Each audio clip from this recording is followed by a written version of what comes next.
Let's jam. Hey there, guys. Welcome to Blues Truths, episode 6. I'm your host, Blue, and this is my co-host. What should we use for you? What's like a colour? Black. Oh, really? No, that's racist. Yeah, I feel like there's some strange connotations there. Oh, I don't care about being anonymous or not. Really? Yeah. Alright, Jim Buckley. Jim Buckley. Okay. There we go. Anyway, this episode, we're talking about superheroes. Yeah, part 2. Part 2. I don't know what to call it. I think I might just call this episode Superhero Shit 2 in all capitals, so. Or like the sequel that nobody asked for. Maybe I will call it that. That's a good one. I'd put like ... It'll be really like... like self-aware to like many superhero sequels. Exactly. Ooh, I like that. No, man, I'm super excited. I mean, you know, people that listen to this that know us personally will know that you and I we've known each other for quite a while now. Yeah. Like year 10. I think so. Or 10th grade, if there's any like international I tried doing that as well. fans. Because I remember speaking to someone one time when I was like 13. I was speaking to this girl on the internet. Nice. Yeah. Nice. Of course. On like Moshi Monsters or something? No, I went onto Omegle. Oh yeah, Omega. Yep. Yep. Anyway. Oh, yep. And I got this person's kick. Been there, done that. Yeah. Oh, yep. You went through that whole process. Oh, dude, totally. And she was like, she just asked me about what grade I was in. I went, oh, I'm in year 8. And she thought that meant I was 8 years old, which created lots of complications. Nice. Well, anyway. You'd rather them be freaked out by that than be like, okay, cool.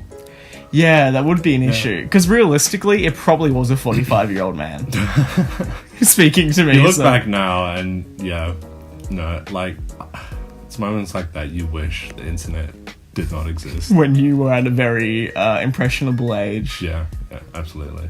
Yeah, we didn't talk... Excuse me. We didn't talk for long. I sent a picture of my face and she just wrote, you need a buzz cut, and left the group. I feel like this has turned into therapy somehow. Yeah, so how did that make you feel? But yeah, so... superheroes. I have a long history with superheroes. Same. I think it's just one of those things that like if you're like even people who aren't really nerdy, they enjoy superheroes. It's one of those things that is kind of like we'll get more into its relevance today, but I mean it is one of those things that like it's into like, it goes past generations. I mean, even, like, if you look how long... I'm pretty sure Batman's 80th anniversary is this year. Issue 1000 of Detective Comics. I should know this because I've, like, pre-ordered a bunch of the covers. But yeah, we were going to talk about our introductions. Yeah. And kind of like our origin story, if you will, when it comes to the superhero genre. Oh, I see what you did there. So I know on your previous episode, you kind of touched on your intro was kind of through the Spider-Man movies. Right? The Tobey Maguire Spider-Man movies. Well, it was actually through the 60s Spider-Man cartoon series, which played really early. In mornings Australian TV for, I think the program was called Toasted TV. Maybe it was still Cheese TV back then. Okay. I can't remember. They used to play that really early on. Because my dad was such a huge Spider-Man fan growing up, especially... Right, was that like his... It was his influence. Yeah, okay. Yeah, but most of the nerdy things got into it through him being like, hey, check out Star Trek, it's really great, and like all these things like that. But due to him telling me to watch it from like, I think maybe even 5 or 6, I was watching that 60s Spider-Man cartoon and waking up really early. Really? Just to catch episodes of it, an hour before it comes out, just hoping that it'll appear on TV. And that was my first introduction to it. And like I said in the last episode, because everyone would always go on about Superman, especially the friends group I had. Everyone in it was a massive Superman fan. Yeah. But I couldn't get into it because it felt like the character felt so alien to me. But having... Oh, no pun intended, seeing as he is a freaking alien. Hey, we're on fire today with the... No, but yeah, you mentioned that, how... And I think that's what makes the character of Spider-Man stand out to so many people. Exactly. Is, yes, he has superpowers and shit, but he's just a guy. And they really make an effort to illustrate that in like the comic books with the narration. Like, yeah, he shit talks during the fights, you know, especially like right now I'm busy rereading Ultimate Spider-Man. Yeah. And his like quips in that are absolutely freaking hilarious. Like there's an entire scene where he's like, it's his second confrontation with the Kingpin. Yeah. Wilson Fisk. And he gets in there and Wilson Fisk is like all serious and he's like, because their previous interaction, Wilson like kicked his ass. He like unmasked him, he like threw him out a window, he destroyed Spider-Man. It's their second confrontation. First thing that Peter Parker does is he brings out these little handwritten notes and he starts saying "you're so fat" jokes. Like, I think it was like, "You're so fat that when you sit on a scale it says 1 at a time," and shit like that. But then in his thought bubbles, he's always terrified. Yeah. And he's always like, "Oh my god, I might not make it." Or if he's busy saving one, the narration is always like, "Oh my god, oh my god, oh my god." He gets super nervous. And I think we spoke about it the other day, like some of my favorite Spider-Man stuff is the Peter Parker stories. Yeah. It's that balance between him struggling with emotional issues related to growing up being a teenager and all that superhero action type stuff that makes it work really well for me. Like I remember specific panels where he'd be swinging through the city and then in his thought bubble it will say something like, "Oh shit, I've got this assignment due," or "I've got bills to pay." It's that specific juxtaposition. "Oh, I gotta get home by 10 o'clock or Aunt May's gonna have my head." And that really adds weight to the drama when he's got a date with Gwen Stacy that he needs to go to. But because this battle has started. You can totally relate to going out with girls, hey? I can't relate to that, but you know, it creates this human element into the action, absolutely, that you can relate to. Like the stakes are very personal, as opposed to something like the world is gonna end. Yeah, it's like, you know, I might not make it to prom, or you know, Aunt May might not have enough money for the next month rent. Yeah, and shit like that. And so, some of the most intense issues, especially one of my personal favorite storylines in the original Amazing Spider-Man run, which is that 3-part story that ends with him in rubble and pulling himself out of it, like lifting up all this rubble. Right. It's very iconic. And they kind of reference that in Homecoming. Yeah. I think that's the stuff that always gets me, and that they really spoke about in the Into the Spider-Verse movies. Like, no matter how many times I got hit, always found a way to get back up. Yeah. And it's super inspiring, like watching that, and you really see it in every Spider-Man, you know, story, that it's about a guy trying his best. Of course. He's not perfect. Yes, he's got superpowers, he's strong, but I mean, like, he messes up. Yeah, just how human he is even prevalent in his origin story, which even though it's been overdone and everyone's sick of it, it is probably my favorite, because in the beginning, you know, there is that whole arc of him using his powers for greedy deeds. Yeah, no, absolutely. Like, he doesn't just as instantly... simple as the wrestling. Yeah. Using that, you know, that kind of platform to make money, and at the time he didn't necessarily need the money. You know, Uncle Ben was still alive at that point. It's not like, you know, when he starts working for J. Jonah Jameson at the Daily Bugle, where he actually needs the money because, you know, Aunt May always kind of relied on Uncle Ben's income. Sorry. That tea's really hot. I insisted on making a cup of tea before this podcast because we're going to try and be nice and professional, but Finlay doesn't know how to make tea. Shit, I said your name. Oh, who gives a shit? We'll just roll with it. Yeah. So, with me, my kind of introduction into superheroes, like, I don't think there was a singular thing that, you know, my brother or someone said, "You should watch this." Yeah.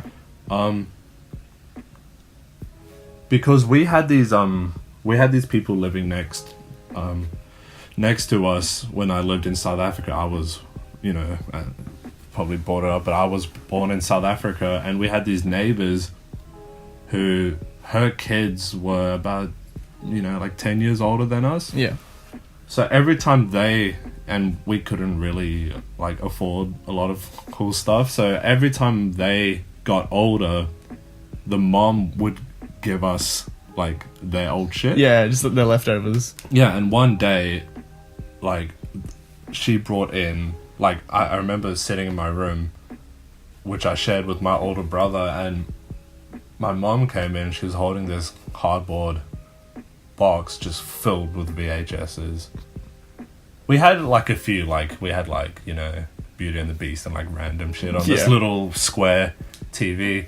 And in there was, like, Star Wars, the original trilogy. It had a bunch of, like, animated movies. And also what was in there was Batman the Animated Series.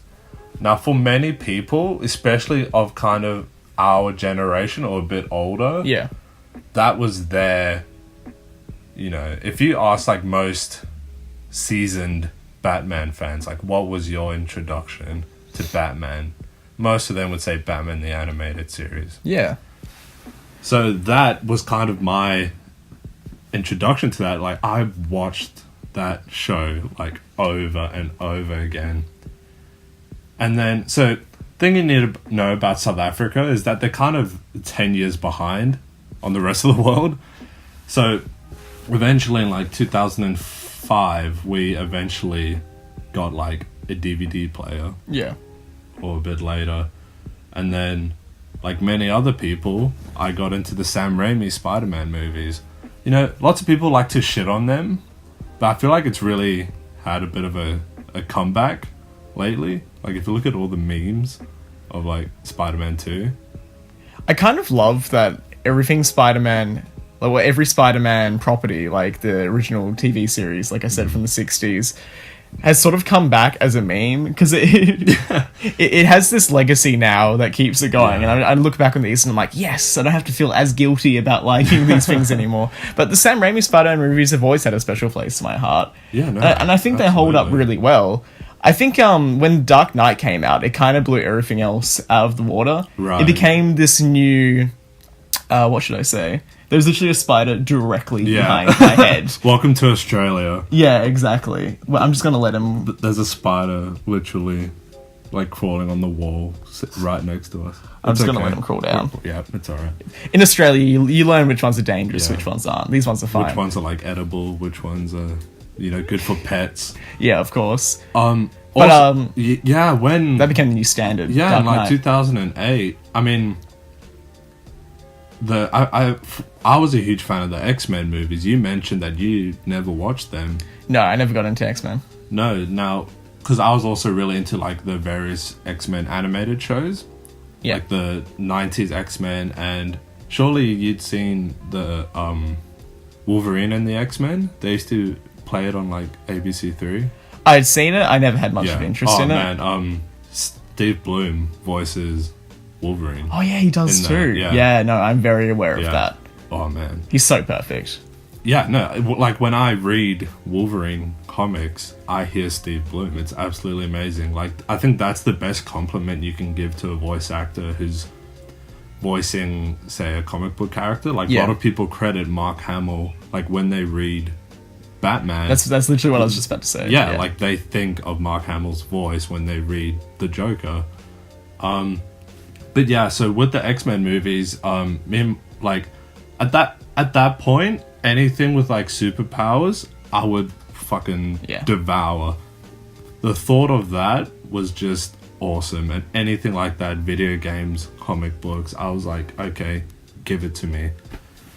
So yeah, I watched the shit out of the X-Men movies, and because they were a little bit edgier for their time, because they kind of came out around the same time as the Sam Raimi Spider-Man movies, but, like, in that they would, like, swear, and Wolverine would, like, obviously he's not as violent as, like, Logan. Yeah. That came out. I mean, that just set the bar, but I mean, way back then, I remember in X-Men 2, there's this awesome scene in the kitchen where the Xavier's school is being, like, invaded, by like soldiers, and Wolverine straight up like impales this guy against the fridge, and I was just like, oh man, that is so cool. Like, he straight up shish kebab that guy.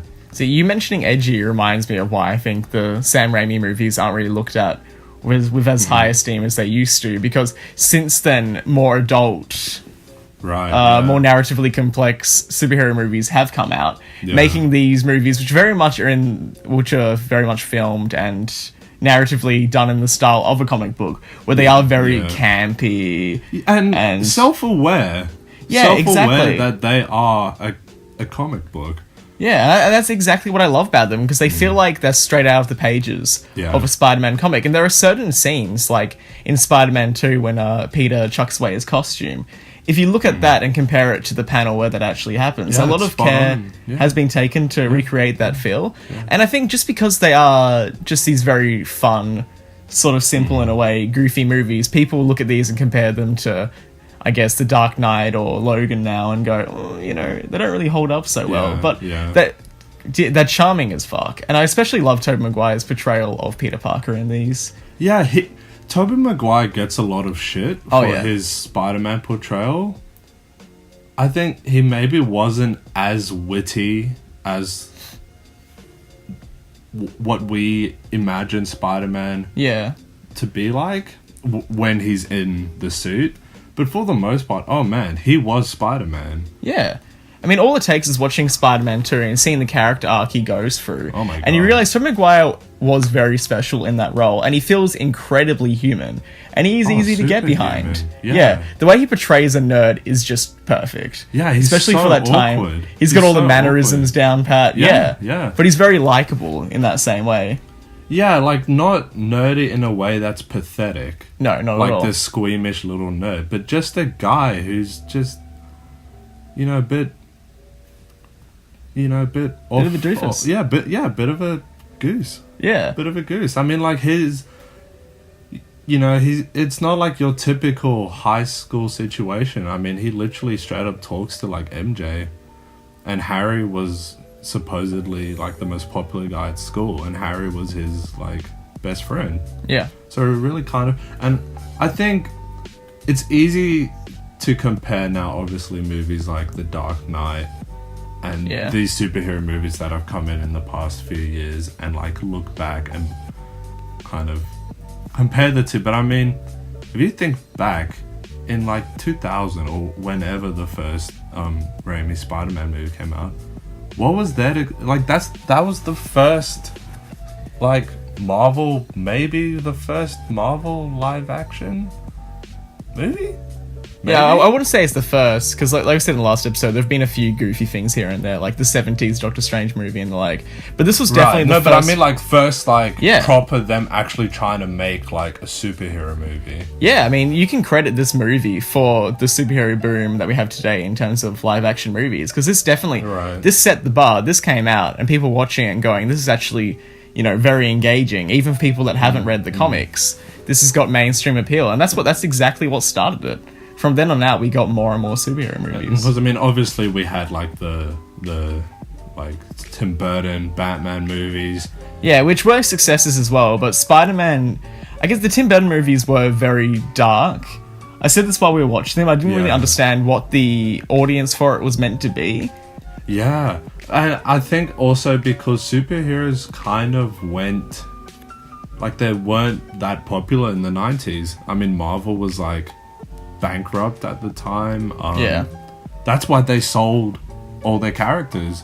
That's why Sony has the rights to Spider-Man and Fox has the rights to X-Men, but like, and those like horrific Batman movies that came out, Batman Forever, Batman and Robin. Oh god, I don't like talking about those. But yeah, so I think the Raimi movies were perfect for its time. Yeah. Like, it's so easy for people to look back and just be like, no, Tom Holland. Yeah. But I mean, like, back in the day when you would get, like, one superhero movie every, like, 5 years, that's probably an exaggeration, but every few years, as opposed to today's, I mean, like, there's probably, like, 3 Marvel movies a year coming out now. Yeah. yeah, you can't really compare the two unless you like. No, like you can't really compare the two in a sense of like. That is what we had. Yeah, and these still feel like products that are definitely made by an I never really know how to say it properly. Auteur. You know that French word that means author. Auteur. I never know how to say it properly. But these feel like movies that are done by a specific director that have a lot of passion and love behind them. Like with a lot of Marvel movies, you can tell that it's, these are just getting churned out of the studio system. But with these first three Spider-Man movies, I guess less for the third one, because that's when the studio interference started going. Oh man, that was into absolute overdrive. A disaster when it came to the studio. Yeah, all the infamous issues like the overuse of villains and like. But with the first two movies, you can feel that passion and the love for the craft. Yeah, no, absolutely. They like go in with each villain. I mean, like Willem Dafoe's Green Goblin was like one of the greatest villains of my childhood. One of those situations where, kind of like how Tobey Maguire worked best when he wasn't in the costume. Right. I feel the same Willem Dafoe. When he's in that costume, he hams it up a lot, which is perfect because, like I said, these movies don't take themselves seriously. But sometimes it gets a bit ridiculous. Like, that scene where they're on the rooftop? Like, Spider-Man's just being passed out and he wakes up. Yeah, and he's, like, slapping him around and he's, like, telling him, oh, we should work together. And the Green Goblin's, like, leaning up against something on the roof and it looks very goofy. Well, I think it was a poor choice in the costume department. Yeah. I mean, that Green Goblin mask, like, haunted me as a kid. As a kid, I found it incredibly threatening, and I still viewed him as this formidable foe. It's just as growing older, I've been a bit like, and I mean, you've got one of the most expressive actors ever in Willem Dafoe. Like, this guy, I've been saying for years he should play the Joker. Yeah. Especially if they did, like, The Dark Knight. Dark Knight Returns. The Frank Miller book. But, but then you can't see that expression in his face. No. Even something as simple as being able to see his eyes would have done the trick for me. Yeah. Because there are sequences where you can see his eyes, and they're so expressive, and it looks so threatening. Maybe they should have done, like, a silicone kind of mask. Something that sits on his face, rather than, like, someone the other day was like, he's a bit of a Power Ranger villain. I was just about to mention that. Because his mouth is open, so obviously he can't act with his face, so he has to act with his arms. Yeah. And it's very like... And it's just very clunky. Yeah, very clunky. Looks plastic. Yeah, very... Yeah, best way I can describe it is Power Ranger. Yeah. But Willem Dafoe gives it his all. He just completely embodies that role 100%. I especially love the sequences where he's talking into the mirror and he just... That stuff is great. Like, you can't help but not smile at that. And I remember one of my favorite parts of the first movie is during I think it's like a Thanksgiving lunch at, like, in someone's apartment. Yeah. And it was like... I think it's Harry's apartment. Yeah, it's like the day after Green Goblin and Spider-Man's fight. Yeah. And there's that scene where Norman is sitting at the table and he goes to, like, touch the turkey, and Aunt May, like, slaps his hand, and there's this amazing shot of Willem Dafoe just, like, giving her this, like, really evil eye, and she's like, would you like to do the honors? And he, like, picks up the carving knives and starts, like, sharpening it. I remember that. If you guys, like, haven't seen the movie, just watch them, okay? Like, if you... People take the piss, but if you didn't grow up with them, put MCU aside. I feel like people get very spoiled nowadays with superhero movies. I would agree, but like I said, there's this infectious charm to these. Even the sequences, like in Spider-Man 2, where they have that music montage where they play "Raindrops Keep Falling on My Head." Yeah, that's when he you can't help but love it. Accepts that he doesn't want to be Spider-Man. And there's that shot of him going to eat the hot dog, and then he hears police cars. Yeah, and the scene. Police like run past him, and then zooms in on his face as if he's about to run off and like help them, and then he eats the hot dog and walks away. Or even that sequence where Dr. Octopus first becomes Dr. Octopus, and it's filmed like a sequence out of Evil Dead. Oh my... that was Sam Raimi absolutely like referencing his. Oh, without a his doubt. roots. Even with the Absolutely. chainsaw in it. As a kid, I would skip that. Yeah, I would it skip is that. horrifying. It fucking scared me, man. I would skip that every single time. No, it was freaking terrifying. But it's just these goofy, out of place moments like that that add to the charm Oh of the my movie god, tenfold. it's great. For me, also, I think a pivotal moment with superheroes is because it kind of went under the radar as I hit like my teen years. Yeah. I think superheroes kind of went a bit under the radar. Like, obviously, MCU was out. The No, I Avengers agree. movie came out in like 2012, but I wasn't like into it Yeah. like hard as I once was at a young age. No, I was the same way. I started getting into things that felt more adult and mature to me. Like, started Yeah, reading these, like, yeah. violent cyberpunk manga, like Yeah. Battling Angel Leader that we were talking about before, Yeah. and fell out of it. Yeah, I agree 100%. Yeah, but I think it was like year 9 or year 8 that me and a very good friend of mine, we decided, because we found out that there's a comic book store in Perth. At the time, there were like 3. Now, Yeah, now alright. there's 2. I remember that. Anyone who lives in Perth would so it used to be like underground in like a basement. Yeah, that's right. That one was great. Yeah, and I remember the first time we went in there and we like walked down the stairs, and it's like this, it was huge, and you just walk in there, we were just like, oh my god, this is awesome.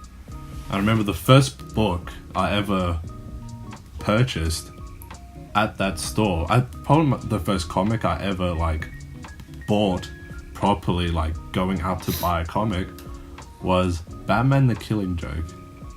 Now, have you read that? I have read that. Okay, because that's like the one of the like go-tos. That's like the ultimate starting point.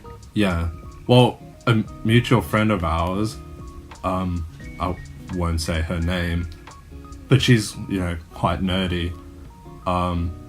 And we were in the same, it's called homeroom here in Australia. It's like the first class you have to do Yeah. of the day. And we didn't talk to each other until about year 9. Then one day we just started talking, and she said, oh, I want to get into Batman. Because she saw the Chris Nolan movie. She said, oh, I want to get into Batman. And I was like, okay. Went home, next day, came back, gave her my copy of The Killing Joke. And I was like, read this. I like slid it across the table. I probably felt super cool. I was like, yeah, read this. Then at home that night, I was like, oh shit, I just gave this girl like a really traumatizing book. She probably thinks I'm a psycho. Yeah. Like, I hyped it up. I was like, oh my god, you gotta read it. It's like super cool. And I was like, oh my gosh, she's gonna think I'm like an absolute creep. Next day, I like go into her room. I'm like super worried. And she like turns around. She's like, oh my god, I read it. She's like holding it in her hand. She's like, oh my god, I loved it. And that kind of brought her into her comic book. Yeah. No, The Killing Joke is a brilliant starting point. I mean, it's written by Alan Moore. Yeah, who's like, I'd say probably like the best comic book writer. Maybe? Probably, I want to say he's probably the most acclaimed comic book writer. I'd say so. I mean, Watchmen alone, Yeah. you can talk about that for years. He is credited for taking comic books in a more mature, Yes, very much so. Very much so. direction, where the writing feels so much more intelligent and nuanced than... Yeah.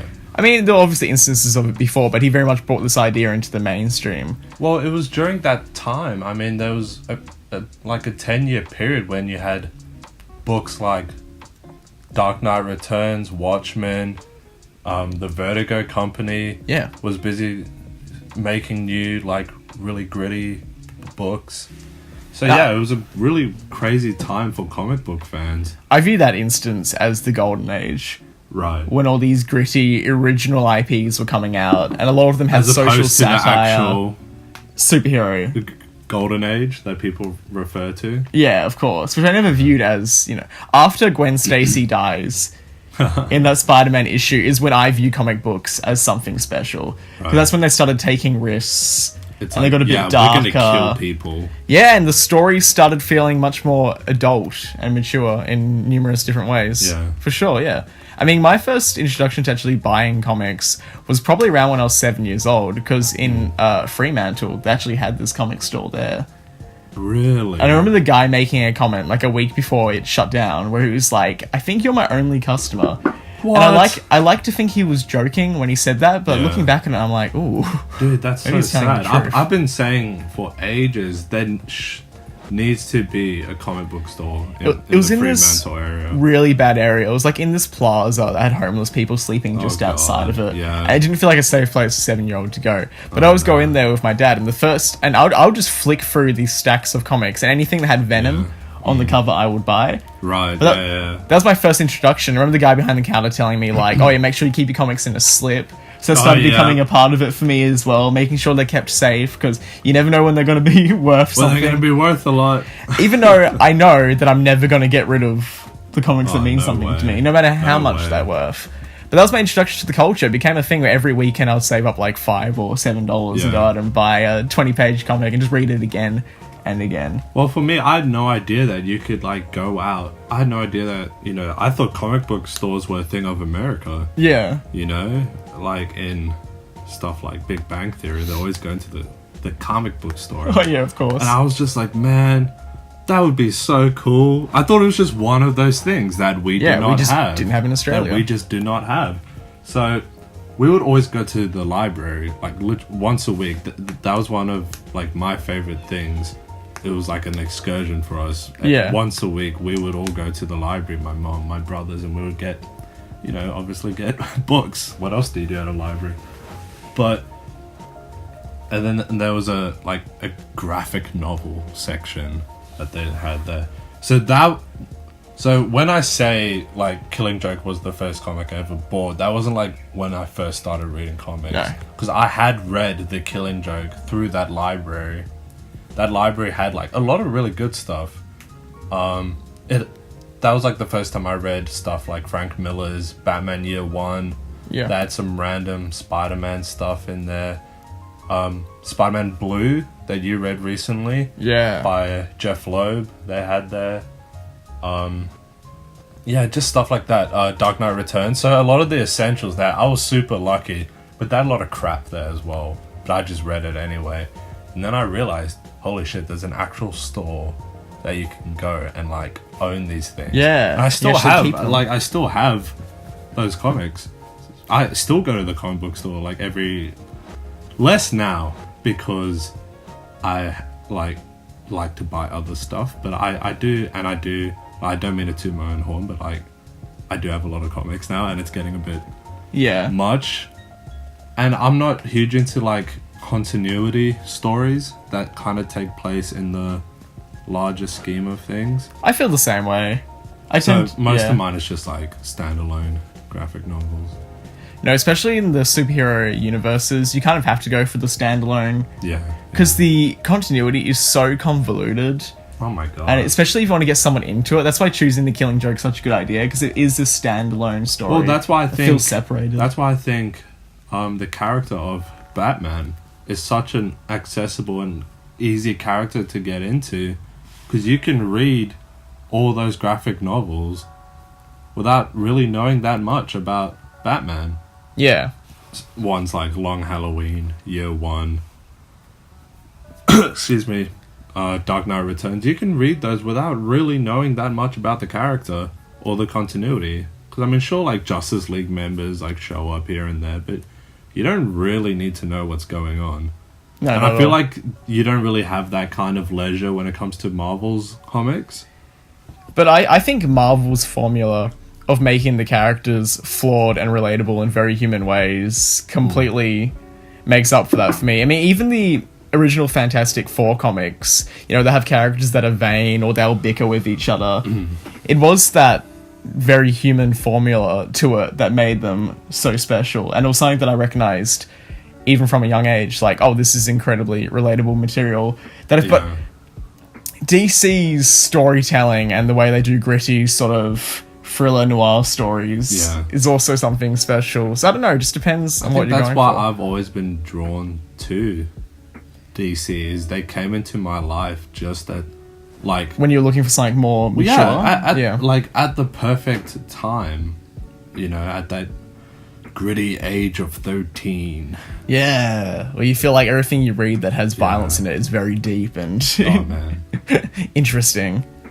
No, I see that happened with a lot of my friends. They got into Batman around those ages, like early teens. When you're looking for something a bit different, you're at that age where you're like, all right, I want to branch out and find something a bit more adult and out there. Yeah, I mean, for me, I just never got over my love of Spider-Man. Well, but I still enjoy Batman. I guess for me thoroughly. is I like,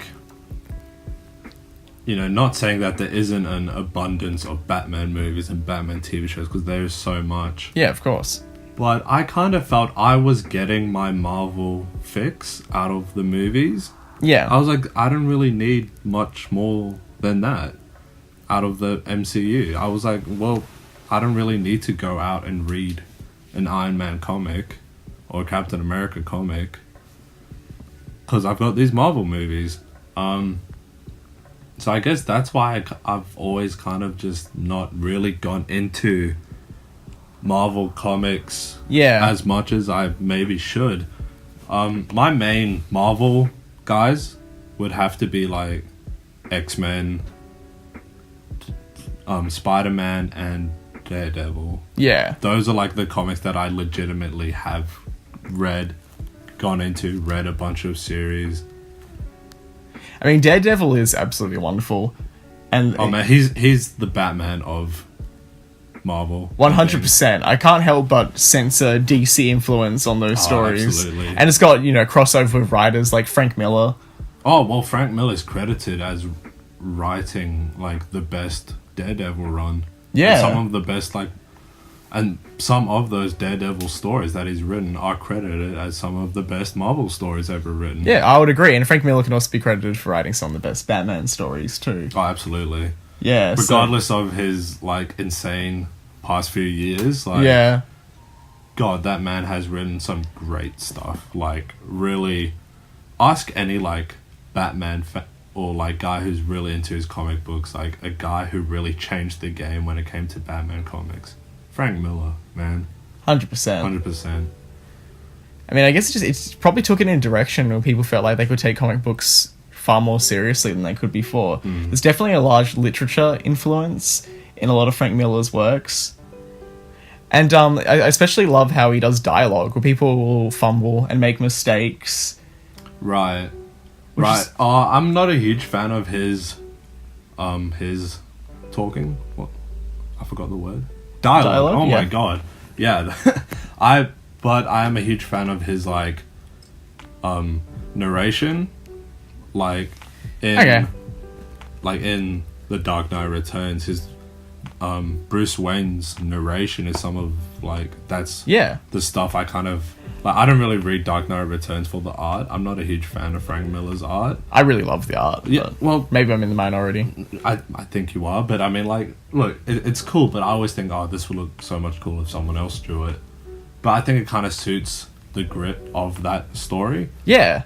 But I always go back and read it for Frank Miller's writing, and I mean, Bruce Wayne's, like, internal monologue is so cool. I guess that's what I mean by it feels like there's big literature influence in there, because the way that monologue is written, it feels like something straight out of a well-written novel.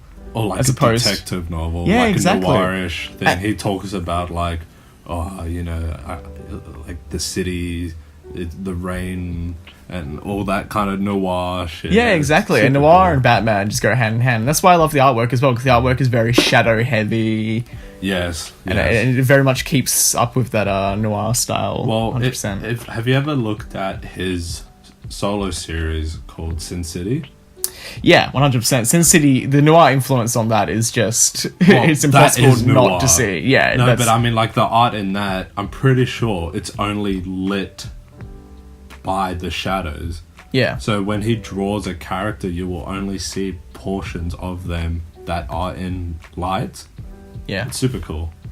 And I think being inspired by those classic detective novels or those classic crime movies adds just a whole layer to that Batman mythos, in the sense that there's already an audience there. Right. You know, this is already a market that you can go, oh yeah, people love these stories. People love these crime thriller type ideas, then just chucking them into Batman was a genius combination. Yeah. And I love it. I really do. I think it's absolutely wonderful. I think, like, no one really wants to talk about it, but I think there is a bit of a superhero, like, fatigue going on right now. I don't know. I would agree. I don't think there's any doubt about it.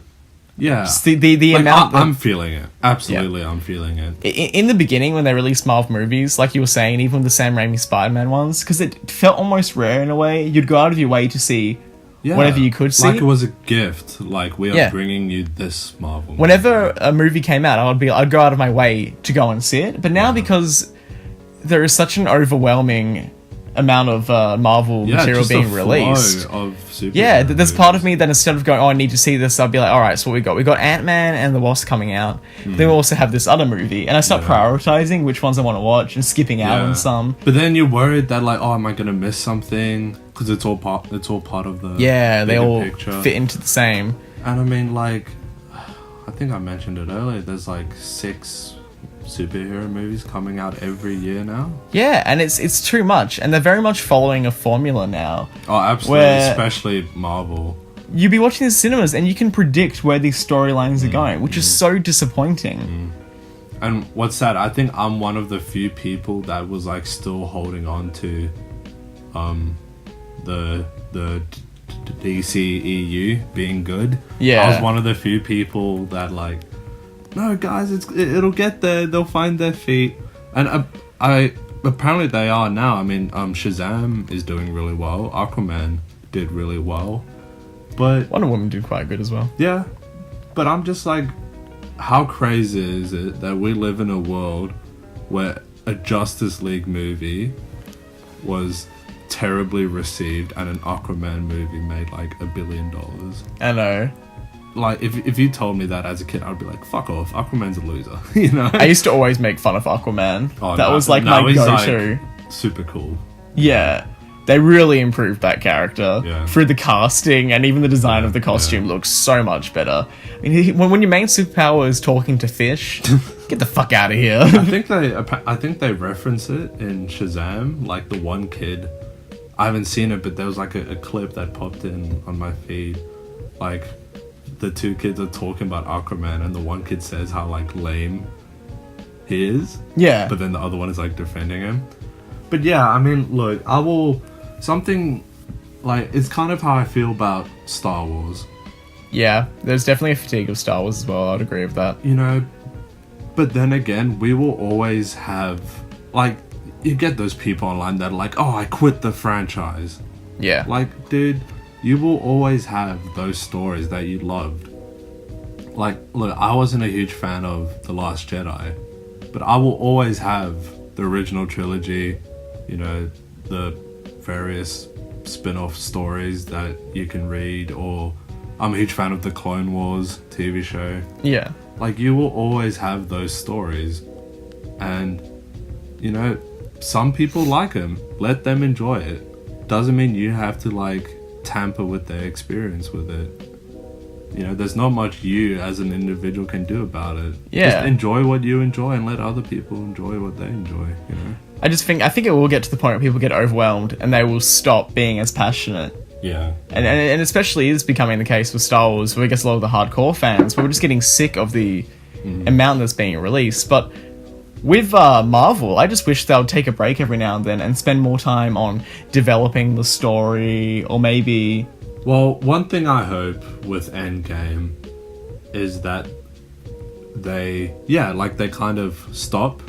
Yeah, they have a little break, because it is getting too much. Or, like, if not have a break, because obviously they want to make money. I mean, these movies are making $1 billion each. Yeah, of course. Like, they're not going to stop. But, like, just think about the story and, like, you know, it's been 10 years since the MCU started, so just kind of like reflect, okay, what can we do now, like, without being a one-trick pony? Of course. You know? And maybe focus on making movies that are just good individual storylines, as opposed to movies that are there as build up towards another movie that's coming out, or just there to fill in continuity gaps in the franchise, or something along those lines. I miss just having superhero movies that felt individual and independent of a greater storyline, and were just good stories. Yeah, and I think that's like you hear that's what DC is going for now. They're just trying to make individual movies and just try and tell good character stories. Direction they're going with the Joker, for example. I remember reading about that. I think that's the direction Marvel should go in as well, and it will become alienating at a certain stage. It will, and people will just get tired of it. No, I agree. Yeah. So that's the state we're in now. Yeah, super negative. No, but like for real, like just with these kinds of things in a world where people always bickering online, and there's so much like just it can be really toxic sometimes, and just so much like weight on the shoulders of nerds when it comes to liking things and enjoying things. But one thing I'm just gonna put out there is enjoy it. Like if you enjoy it, watch the heck out of it. If you don't, then you don't. You don't have to go out of your way to ridicule other people. Still talk about it if you want to express your views on it. If you didn't enjoy something, talk about it. But at the end of the day, it's just a story. Yeah. And like, come on. I think, ridiculing other people for their opinions is just ridiculous, and unfortunately that's the state of the internet. But I think there is still importance in criticizing these movies and, letting people know what these flaws are, so studios can reflect on this, which I know would probably never happen as long as they're earning money. But if you're listening, Marvel, or Disney, just take notes. There is importance in criticism, though, and I feel like J.J. Abrams is probably listening intently to the people that are complaining about The Last Jedi. I feel like his main goal in mind is to fix what that movie fucked up. At least that's what I hope. Right. Okay. And it just illustrates that point there. But yeah, I think we've pretty much covered. Yeah, have we hit like the 50-minute mark? Yeah, almost. Yeah. 47 is fine. Well, yeah, pretty much covered all bases and what we want to talk about. Yeah, no, I'd love to do it again. I'd love to have you back on again. Hope you guys enjoyed it. Yeah, so that's been Blues Truths, episode 6. Yeah. Enjoy.